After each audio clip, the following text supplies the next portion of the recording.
l'été de Paris. Nous dont il a pris les âmes, adorons encore l'été. Paris plein d'ombre et de flammes, jouvant si charmant l'été. Ah, dans cette heureuse ville, quand les jeunes heures sont partis, formant une longue file, on trouve de bons partis. Alors, dans les parcs superbes, un tas de fleurs ardemment jaillissent parmi les herbes, comme un éblouissement. C'est comme une immense orgie où brille sous le ciel pur le pourpre de feu rougi, l'or, l'écarlate et l'azur. Et notre Éden est moins triste que la grève d'Étretat, car Paris est le fleuriste qui sait le mieux notre état.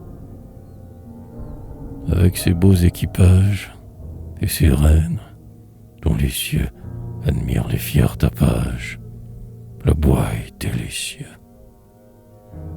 Zéphyr, c'est là que tu bouges, et quand tes abris nouveaux, on voit des rosettes rouges aux oreilles des chevaux. Et le soir, quand se déploie le peuple doux et bavard sous le gosse fou, quelle joie d'être sur le boulevard.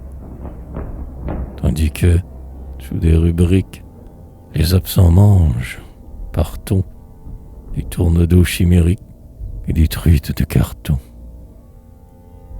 Tandis qu'en la chaude steppe, ils s'égarent, sans appui, dans quelques vulgaires dieppe ou quelques sinistres puits. Sans que jamais on nous triche, avec un bon compagnon, nous dînons au café riche, ou bien à l'air du bignon. Puis, tandis que dans les gares, ils suivent un flot confus, nous fumons de bons cigares sous les grands arbres touffus. Tous ces gens qui sur l'asphalte passent et dont l'œil sourit ont le bonheur qui s'exalte sous le souffle de l'esprit. Pratique, exempt de pause, ayant un tour dans leur sac, ils savent le prix des choses et la langue de Balzac. Sur ce bitume où vous n'êtes plus aux voyageurs maris, de belles dames honnêtes passent avec leurs maris.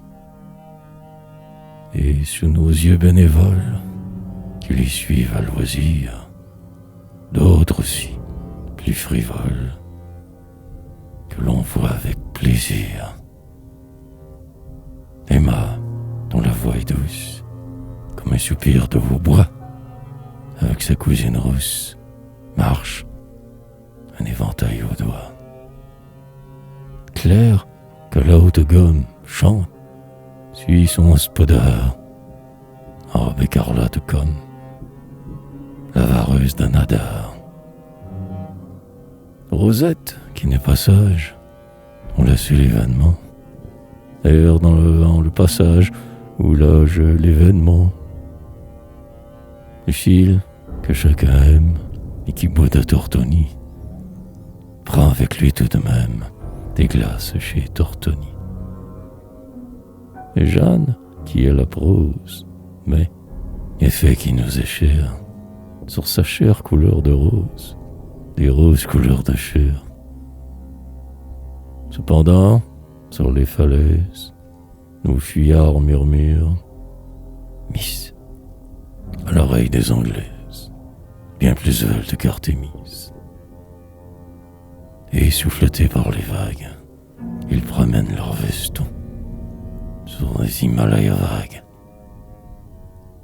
Ne les suivons pas, restons, car, amis, sur leur grimace, pour que vous vous réglaciez, il vous faudrait voir des masses, des torrents de glaciers. Et, moins gai que Cléopâtre, se livrant ses aspics, sous la conduite d'un pâtre, escaladé de fruits piques. Ah, parmi les machinistes de l'avalanche et du vent, que les excursionnistes aillent toujours en avant. Que l'oracle d'Épidore, transi, mouillé jusqu'aux os, les mène au chaste mont d'or, boire de cruelles eaux.